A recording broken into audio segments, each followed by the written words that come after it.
जाने, जा नहीं पाए। और फिर चले भी जाए, हम भाव भी बना लिए, भावना भी खड़ी कर लिए। जब हमारा समर्पण स्वीकृत होगा तब न प्रमाणित होगा। वैसे तो हमने कह दिया, लोग समझते हैं हम बड़े भक्त हैं, वैसे तो हम भी समझते होंगे कि हम भी भक्ति नहीं कर रहे। अब कैसे बताएं, लेकिन इतना भी कहते बनता नहीं कि हम भक्त हैं। इतना कहना भी मुश्किल है, किस मुंह से भक्त बनेंगे। कौन मुंह ले तो भक्त कहे अपने, तो प्रमाण मांगा जाएगा ना। प्रमाण है कहाँ से? जब भगवान स्वीकार करे तब न प्रमाण हुआ। इसलिए विचारे तक सीमित। आप स्वतंत्र हैं, विचार करिए जैसा समझ में आए। मुझे जो समझ में आता है वही कर रहे हैं, हम वही करेंगे। और आप स्वतंत्र हैं, आपको समझ में आए सो करें।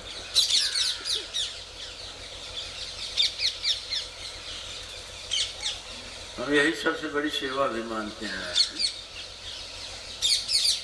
ज्ञान के समान कोई पवित्र चीज नहीं है। भूले जीव को उसका रास्ता बताना इससे सुंदर कार्य है। हमें लगता है दुनिया के सब लोग भूले हुए हैं, क्योंकि वो अपनी सत्ता को भूल चुके हैं, अपने स्वरूप को भूल चुके हैं, वो वासना पूर्ति करने में लगे हुए हैं, वो दुख के रास्ते पर है। ये तो मुझे समझ में आ भी गया है, आ भी रहा है। ये तो कहेंगे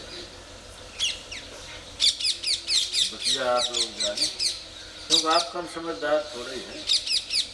ये तो सब कम समझदार थोड़े ही है। हमें यहाँ बैठा दिया तब थक बैठे थोड़े समझदार हो जाए। हमें को साधु कह दिए तो हमारा ज्ञान थोड़े खुल जाए। नहीं, हमें गुरु कह दिए, साधु कह दिए, इससे हम समझदार नहीं होते। हाँ, इतना है कम करे, हम जो समझे तो बता रहे, हमें जो समझ में आता है। मेरा परसेप्शन ऐसी है। अब सही गलत तो आप लोग खुद ही निर्णय करेंगे ना, लेकिन वो निर्णय मैं स्वीकार आपका नहीं करूँगा। सावधान रहिए। मैंने बताया, आपको सुनाया, आप चिंतन करें, आपको सही लगे स्वीकार करें, न सही लगे तो आपकी मर्जी। ये नहीं कि आप कहेंगे कि नहीं ये गलत है। नहीं नहीं, ये गलत है तो मेरे से संवाद करके समझाना पड़ेगा। तब तो आपको इतनी कृपा करनी पड़ेगी कि मुझे समझाना पड़ेगा। नहीं, आपकी समझ गलत है। हम सर्वात्म समर्पण के नीचे कुछ स्वीकार नहीं करते। इधर उधर की बातों से कोई मतलब नहीं। योग की उच्चतम भूमिका के नीचे कुछ स्वीकार नहीं। स्वामी जी क्षमा करें, थोड़ा से कुछ कहना चाहते हैं। हाँ, कुछ कहना चाहते हैं। कहिए। कहना ये चाहते हैं कि इस्लाम धर्म में यह बात लिखी गई है। हाँ, जोर से बोलिए। इस्लाम धर्म में यह बात लिखी गई है, हाँ। आत्मा से भी परे कोई चीज, आत्मा से भी परे कोई चीज,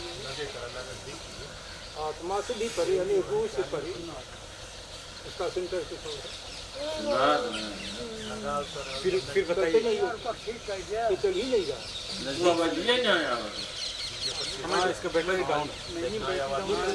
अरे जोर से बोला। ये बात नहीं आती कि खुदा का जो लक़ब आया है, खुदा का और रूह का, रूह तो जो है समझ में बात आती है, लेकिन रूह और खुदा इसमें दो क्यों दिया?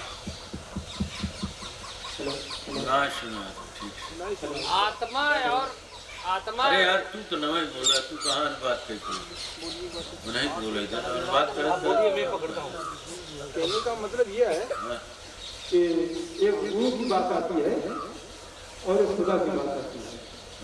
अल्लाह ने फरमाया है, मैं तुमको इंसानी बशर में सारे मखलूक को मैंने पैदा किया। सारी मखलूक यानी सारी चीज़ें जानदार चीज़ें हैं, सारी मखलूक को मैंने पैदा किया। अगर जो भी चीज़ें हैं ये सारी चीज़ें मेरी हैं, मैंने पैदा किया। किसने पैदा किया? अल्लाह ने पुराने पास से तरीके से बताया है, मतलब उसने शब्द में आया कि ऐसा हमने आपको पैदा किया और तुम्हें जो बनाया इंसानी इंसान को बनाया है, वो अपने बंदगी के लिए बनाया है। पूरा सुना ही नहीं। जो सब कुछ बनाया है इनके कहने का हमारा ये सारी चीजें बनाई है। अरे आप यहाँ आके बताइए। सामने तमाम नूर मेरे नूर से नूरी हैं।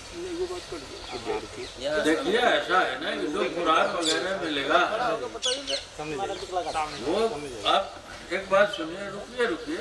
जो कुरान में वेदों में लिखा है वो उसको आप आरोपित करके अर्थ बताते हैं।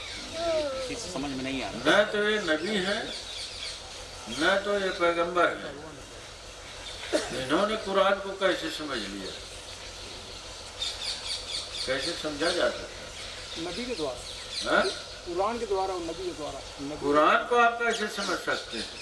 नबी बड़ा प्रश्न है। हाँ? नबी से नबी कहाँ है इस समय? नबी भी नहीं है। नबी ने कहा कि मुझे नबी पहचाना ने है। कहा है तो आप समझ कैसे लेंगे? समझे सरकार, समझ गई। हमारी बात जरा सुनिए। अब हम कह रहे हैं तो आप समझ लेंगे? पहले तय करिए कि हम जो कहेंगे आप समझ लेंगे। नहीं, ये तय नहीं है। हम बोल दिए ज्योमेट्री पढ़ाना शुरू करें, आप समझेंगे? ये सब जगह समझ आते नहीं समझ पाएंगे। आप सुन सकते हैं, समझ नहीं सकते। कुरान वेदों को, ब्रह्मवाक्यों को समझना सबसे बस का नहीं है। वो हम अपना अर्थ आरोपित करके बताते हैं। कुरान में ऐसे कहा है, वैसे कहा है, तो आप ये अर्थ आरोपित कर रहे हैं अपना।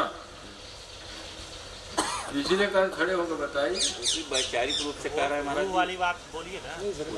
कुरान की जो बात है वो है दर्द दिल कुरान। तो हमने बताया उनकी बात की जा रही है। उनकी बात तू यार कहाँ है, बता नहीं बतावे। एक आप सामने जाइए साहब, माइक नहीं चाहिए, आप वहाँ से बोलिए सुनाई हाँ जाए। भैया यहाँ बताइए।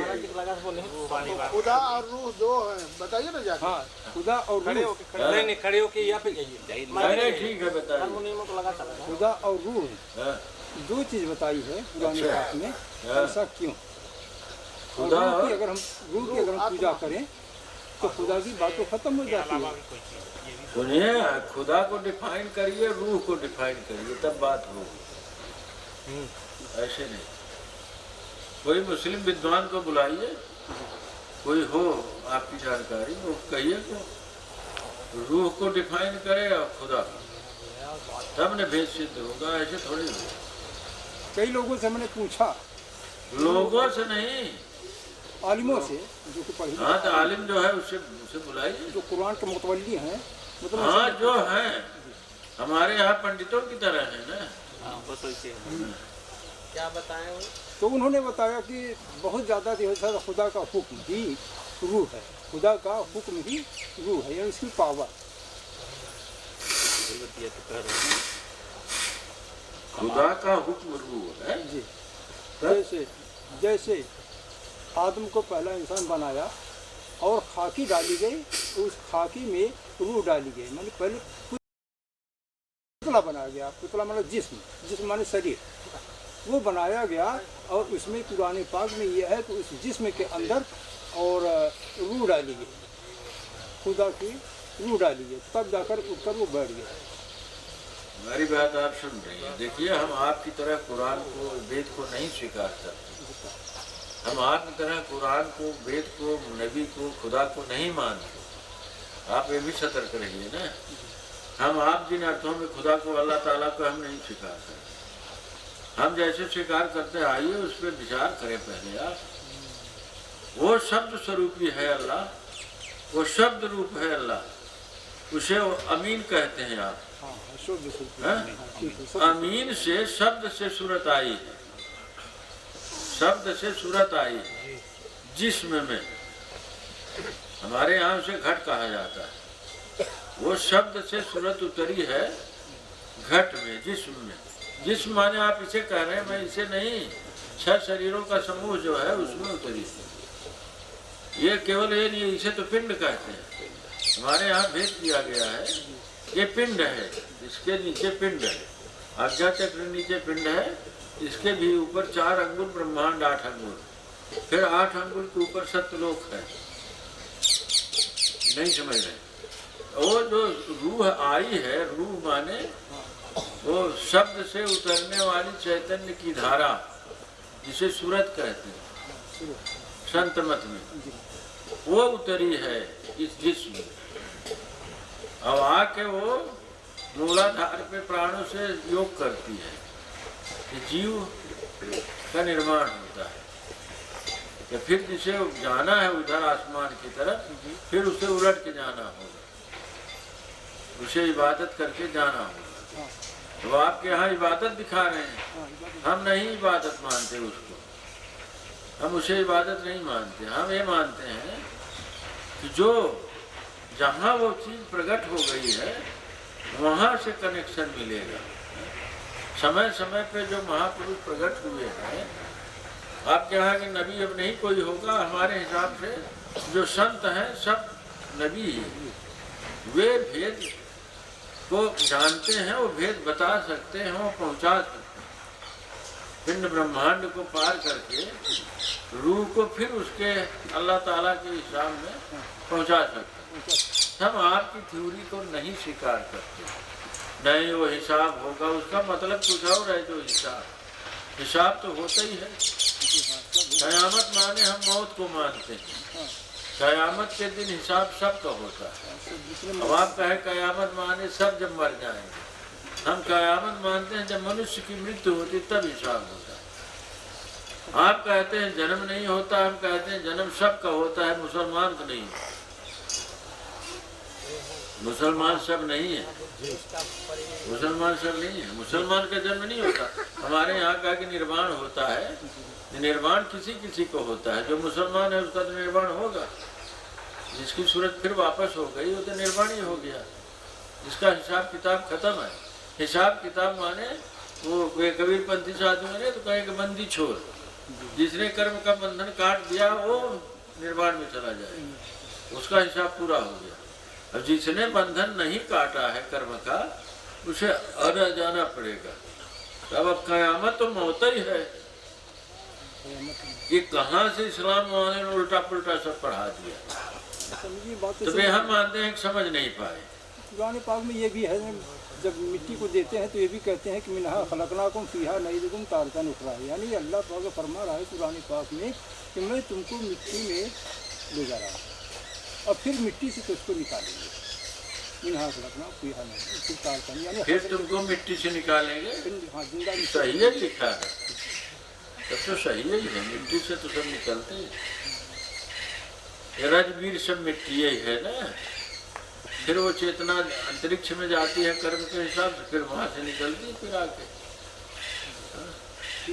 और रहस्यवादी जानते हैं कि संभोग के समय सत्यलोक का द्वार खुलता है, तो कर्म के हिसाब से वो चेतना बालक के जो मुर्दा होता है यहाँ से प्रवेश करती है।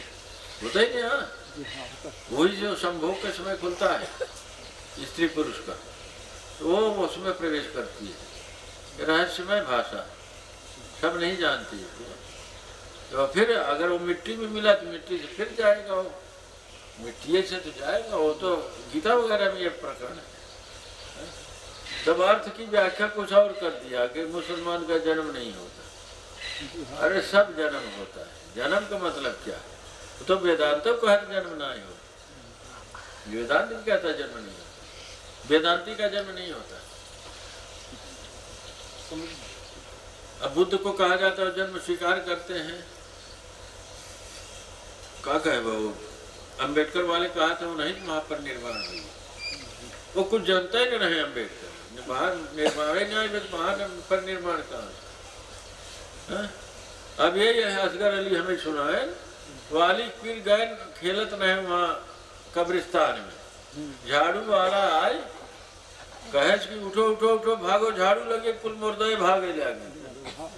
जब मुर्दे रहन ना भागे कहाँ से लागे। अच्छा हिसाब के करवा जब क्यों ना आई बताओ।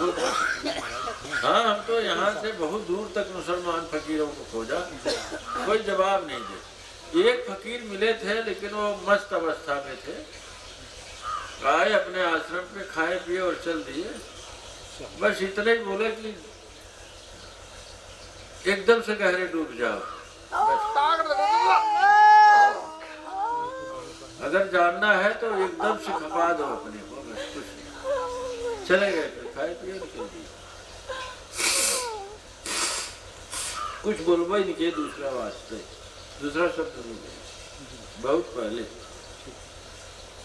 हम इसी बात को कह, आप जो अर्थ आरोपित कर रहे हो कुरान का, वो हम नहीं स्वीकार करते। अगर ये मुसलमान अर्थ जानते ही होते, हम आपसे एक प्रश्न करेंगे, जो पीछे सुना है कि मोहम्मद साहब बहुत रहम दिल वाले, मुसलमानों में रहम क्यों नहीं दिखाई पड़ती? अगर ये सही में मुसलमान होते तो कहाँ गई इनकी रहम? देखा हर जगह का, पाकिस्तान में काटन, बांग्लादेश में काटन, पड़ोसियों पर ही काटते हैं, ये सब को काटते ही रहते हैं। हमसे पूछो हम तो विज्ञानी है ना, ये मांसाहार करेंगे, जे मांसाहार करे ना वो हिंसक हो ही जाएगा। मांसाहार वाले ज्यादा हिंसक होते हैं। ये मांसाहार करते हैं, ये सेक्स को उल्टा स्वीकार करते हैं, जे सुरा सुंदरी के गलत ढंग प्रयोग करे तो हिंसक हो जाएगा। मुसलमान जात तमोगुण में चली गई। ये मोहम्मद को रहम दिल वाला बताते हैं, इनकर रहम इनके अंदर रहन ना आई। अरे सोचा भारत भूमि में क्या किया, सारे मंदिरों को तोड़ा, सारे मारा, हिंदुओं को काटा, हजारों लाखों करोड़ों को काटा मारा। ये कबर रहम दिल भैया, जबरदस्ती इस्लाम कबूल कराया, ये कहाँ लिखा है कुरान पाक में? हेरा कौन विद्वान तो हम तो चाहते नहीं समझे। हाँ हेरा चली कहीं उसे बतिया जाए, अब तो नहीं पूछते, पहले तो उसे कहे ना, ऐसा कोई फकीर हो विद्वान हो उससे बात हो सकती है। एक आध दो मिले तो उन्होंने दूसरा ही बात बताई। अगर वीडियो पसंद आया हो तो प्लीज़ लाइक, शेयर और सब्सक्राइब करें, साथ में बेल आइकन भी दबाएं जिससे आपको समस्त नोटिफिकेशन मिल सके, और अपने मित्रों को भी, अपने परिवार को भी सब्सक्राइब करने में मदद करें।